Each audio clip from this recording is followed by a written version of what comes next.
Republican presidential nominee Donald Trump delivered an address here at the Values Voters Summit in Washington. Trump vowed to protect Christianity as president. Let's find out what attendees of the summit thought of Trump's speech. Did he say enough to gain your support?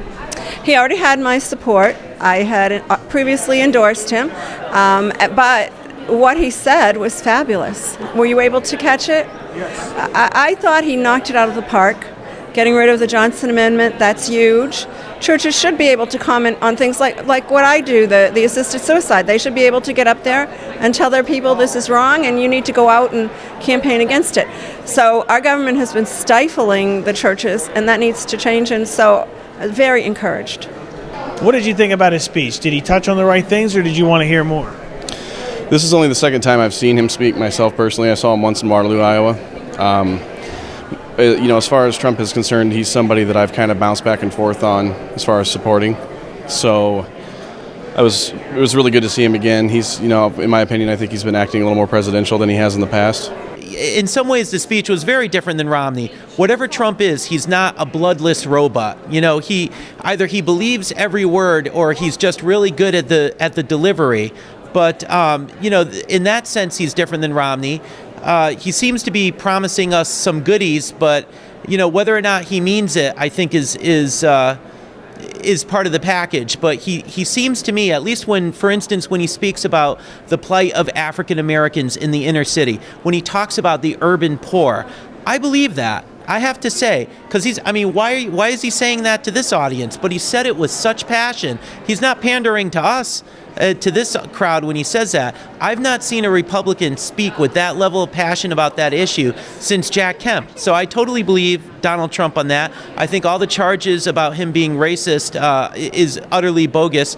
And, the other interesting thing, too, that I think is different than Mitt Romney 5 years ago, the economics that Trump was discussing with us, it's not a top-down love for job creators. The focus is on the people who actually need the jobs, as well as what I said about his passion for the plight of the urban poor, which frankly isn't something we hear from Republicans a lot.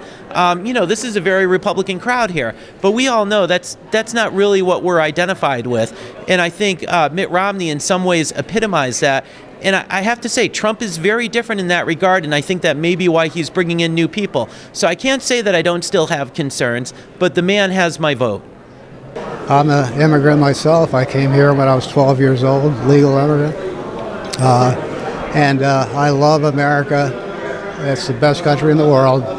And I want to preserve America the way it is, the way it should be. And having Hillary Clinton as president would destroy everything. So I support him 100%, even though he wasn't my first choice. What specifically do you not like? What's turned you off to this point with Hillary Clinton? What's turned me off? First of all, she's basically a criminal. She should be in jail. She compromised our secrets, our security. Then she destroyed the evidence. That right there is a crime in anybody's book. You and I would be in jail for that. She's not in jail.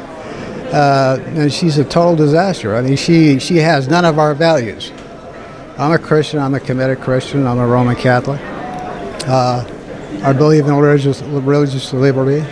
She doesn't believe in it. She has all the secular beliefs that are totally counter to what my beliefs are and to a lot of other people. What specifically did he say in the speech to an audience of religious conservatives that resonated with you? Well, it basically is the freedom of religion and and our rights. It's all of our rights. School rights, immigration, the safety of our country. What kind of a country am I going to leave for my 7 grandchildren? And he seems to give me something that I can say, okay, you know what, I can leave now and they'll be safe. As far as things that he talked about, he did not mention the abortion thing. For me, I'm more of the abortion thing is important, I think, especially to a lot of people here. But, I'm actually kind of surprised he didn't touch on it, to be honest with you, considering the crowd that he was speaking to. Would you have liked to have heard him talk about that issue specifically? specifically? I don't think it matters because he said it multiple times. Sometimes when you say it too many times, it starts to sound disingenuous. He said it repeatedly. I don't think he needed to say it again. No. In Washington, I'm Nicholas Balassi.